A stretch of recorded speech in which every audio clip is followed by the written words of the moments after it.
with that mindset is problematic. But in Ghana, in the Ghanaian league, if you don't amass points in the first round of the league, then you are doomed.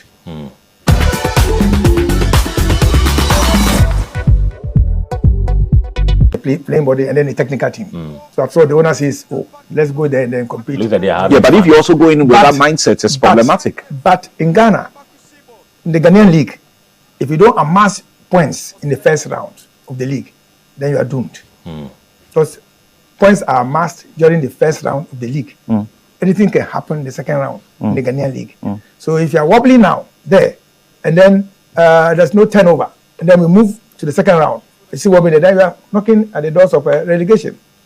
Now, I know very well that Tanko is a worried man, coming from the fact that he recently left the national team, thinking that they didn't fare well. But this is the time for him to rewrite his name.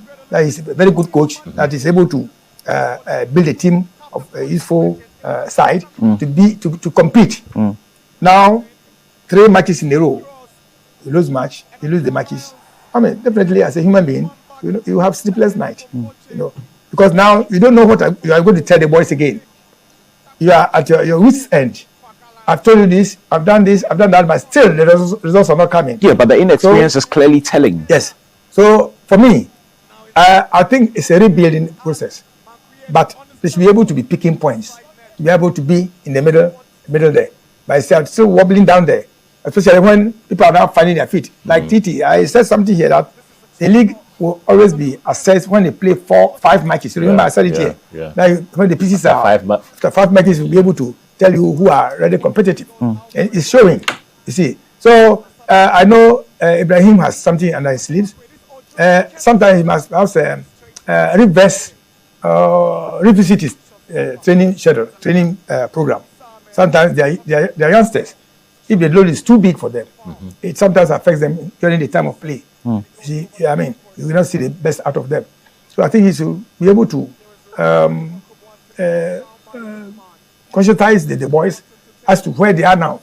They are no more playing in the division, the lower division, like under 17 in their home background, or second division. No. This is a high level. In Ghana, this is our highest level. So if you're not able to produce what brought you into the team, it means. But coach, when you are also not cut out for this level, I mean, what can the coach do if you are not cut out for this level? They're already in the system. There's nothing you can do rather than to psychologically build their resolve to be able to compete. I'm very sure that going along with this, they will improve. They will get to know the nitty-gritties of playing in the Premiership. They will pick up.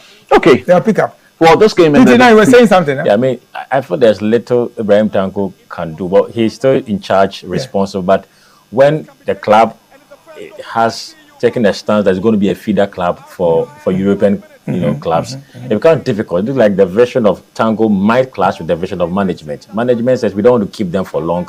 But Tanko will need them to be experienced. I mean, develop them over a period of time. But we just saw them last season, and most of them are out of the team. He needs to build a new set of players, and trust me, they can't come up against the likes of Augustin Okres, the Carlo Watares. In Excel, it will be very difficult. Okay, I think Tanko is the director of the team. Tanko is supposed to be technical director. Yes, that's one of our programs. And I said.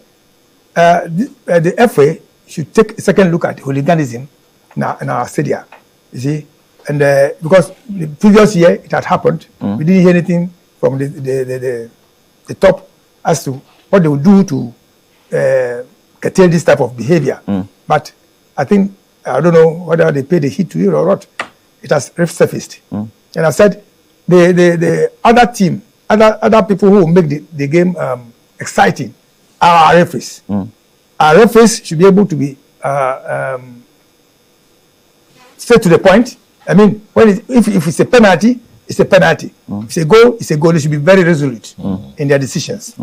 That can let the players, let the supporters see that no, this is clearly a penalty. But of course, Kwame, a spectator sees that it's a penalty, but it's not a penalty. It's, of course, they have the interest of your teams at hand. See, so, Isaac, briefly, I don't know if you have any take on the actions of the fans and the videos that we have seen.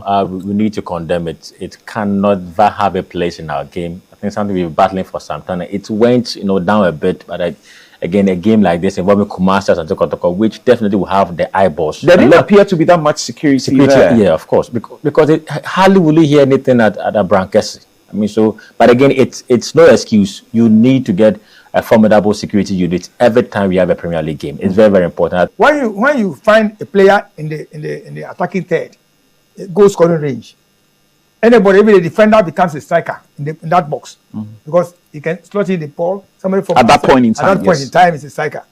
And then we have goal poachers, goal scorers. Those who go and see that this is a goal that's going to be scored, you can read it. Their roles are just putting the ball there. They don't have those people. See, so if the man comes and says that don't have what he said was strikers or something. Yes, they do not have. Then you can differentiate between a goal scorer and the striker. You see, I should remember he's a watchman. So they've taught us how to play. But this is it. Now you are handling a former technically gifted team, one of the best on the continent. You understand? Just like their classmates. Best in name. In Kotoko and the house, Now, the scales have tilted towards the other young ones who once upon a time were expecting these two great clubs. Now they say you are nobody now. Everybody can sing in front of your door, can shout, and you can do anything. That's what is happening to House of Folk. They should forget about never say we were once champions of no. This league that we are playing across board, all the teams are evenly matched in terms of talent. Yeah. All the clubs. So if a club comes to play, against you, don't underrate the strength of that team. Now, strategically, when they are coming away, they have a plan to play. You could see out of RTU play against Accra Lions. If you saw the game, anytime Accra Lions were on the siege, you could see as many players behind the ball. That's the RTU guys. Yeah. Blocking the where you score. Almost all of them were there. How do you score? So what does it tell the coach? How do you plan to dismantle that tight defense? These are things you must do at training.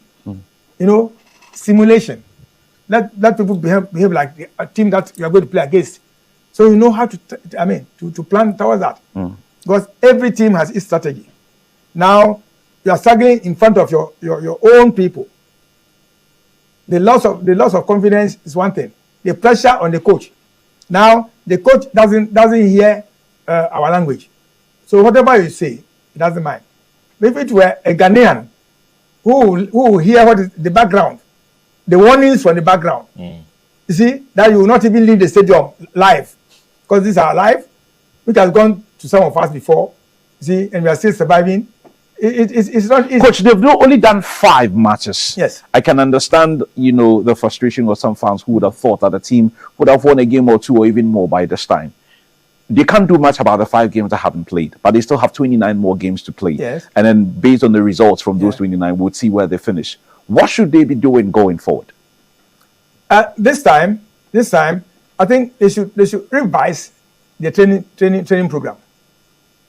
Other than that, what I can say is that the players might not be understanding the methods of the coach, the methodology of the coach going forward. I said here one time that sometimes the English these foreigners speak doesn't go down well with our players. It's very difficult. Look, when we travel outside, when our players travel outside, it takes them some time to learn the language that the coach is going to use there. Like German, like Spanish, they learn as time goes on. Yeah. You see? You are forced to, yes. Because that's the language of communication. Right. So if you come here, of course you speak through an interpreter who is a coach. Whatever you say, do you feel that the coach also understands what you are saying? To impart that knowledge to the player? And sometimes when they speak, their comments are lost in translation. Right. Sometimes, you see, it happened to Kotoko. When the Frenchman came, Zebo something. Seydou Zebo. Speaking French all the time. Speaking French all the time. You see? That interpreter. Yes, see, Zebonizing Kotoko with his French. They didn't understand. So they had to bring in Wellington, who is that stayed in Cameroon, who could speak the French language. He was brought in to interpret what Zebo was telling the players. Look at even the time spell between the interpretation, you know. And then come here, if I tell you to go and tell Titi something, before you get Titi, you add your own word. It will not come direct from you. You go there and then add your own word, and then you confuse a Titi. So they say it's the coach who said I should do that. Meanwhile, the coach didn't say that. So it's a problem. But I know they will come good. House of Folk will come good. You see, whatever is happening to House of Folk is temporary. I'm telling you, it's temporary. Class is permanent. Yes. It's temporary. This Because, you know, I told you, yes, when the Olympics was getting into the relegation, I told you that Olympics will never go into the relegation because they know how to play the game. This is House of Folk. Look, let's start winning. That's the end. Everybody will forget about the losses. Forget about it. Okay, for the striking department, you see Carlo Watares, the way he sniffs goal. Even yesterday's game against Nations FC, that ball, that rebound, and he had to tap in. Even before that, Aduana Stars had that 2 heading goals he had against Aduana Stars, and the other team they went away to beat. So you need such players, the John Entries, the Emmanuel Entries, the Sowers. He needs such a figure in front of goal, not just a striker, but like coach is saying, a goal poacher. Goal poachers, they are very sensitive to goals.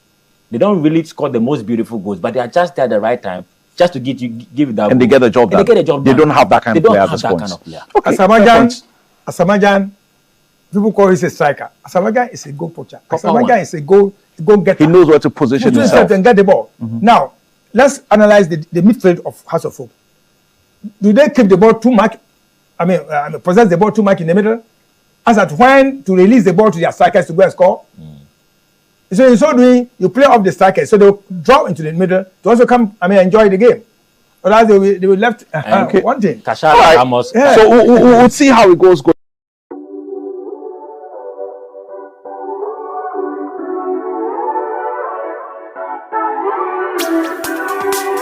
It's a critical point. That is real significant.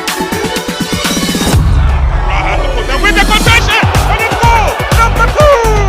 Everybody, and then the technical team.